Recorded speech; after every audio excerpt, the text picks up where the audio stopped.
Bonjour tout le monde. Dans le cadre toujours de l'électronique numérique, dans cette vidéo, nous allons traiter des exercices sur l'algèbre de boules. Aujourd'hui, on présente la partie D qui fait suite aux parties déjà traitées A, B et C. Nous aurons des exercices divers sur les logigrammes, équation de fonctions logiques à partir d'un logigramme et enfin simplification d'un logigramme.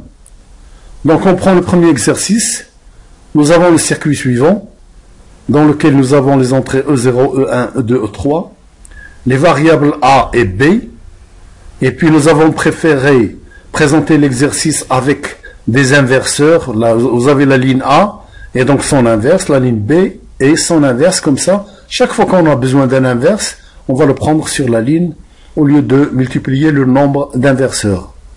Nous avons les portes AND, et puis tout ça est groupé par la fonction OU pour donner la fonction F.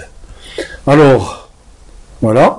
Donc, si dans cet exercice-là, nous avons la porte AND, la première porte AND va nous donner E0 à barre B bar, la deuxième E1 à barre B, la troisième E2 à B bar, et enfin la quatrième E3 à B.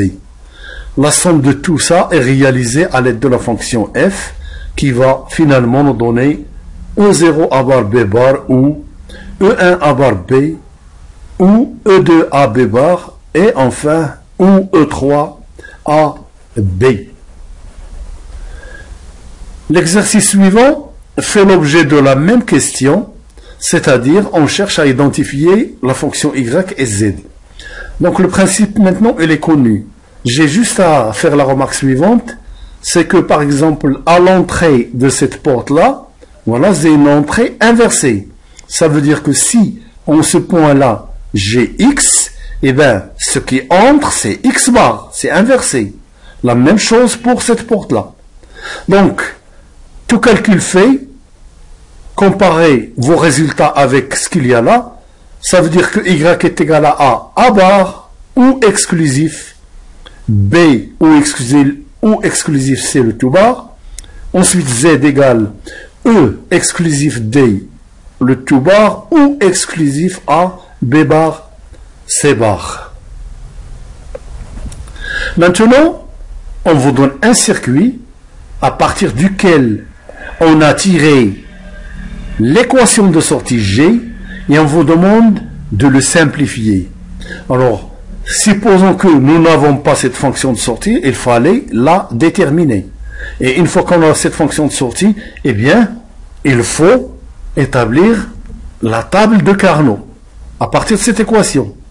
Donc, on a les deux groupements suivants. Le premier groupement, c'est A, C, ou le deuxième groupement, BC. Donc, vous voyez que le logigramme a été fortement simplifié. Donc, c'est beaucoup plus économique que le précédent.